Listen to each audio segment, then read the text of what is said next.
مشاعرې دا پروګرام چې ما وکړو او د دې سره ما یو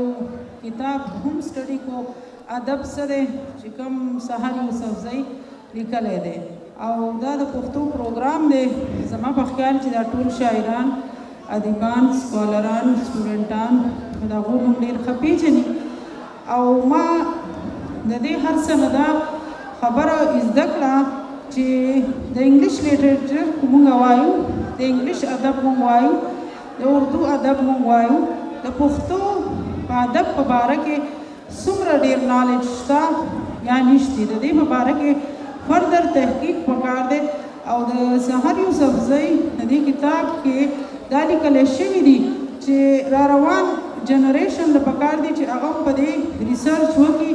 او ادب سره او لیټریچر سره د هغې په باره کې نور فردر ډیټیل د نوي جنریشن مخامخ راشي او سحر یوسفزئی په خپل کتاب کې د افلاطون په باره کې لیکل کړي دي او د مختلف سکالرانو ماهرانو د مغربي او مشرقي رایټرانو او د کریټیسزم د کسانو ټولو په ډیټیل کې حواله ورکړې ده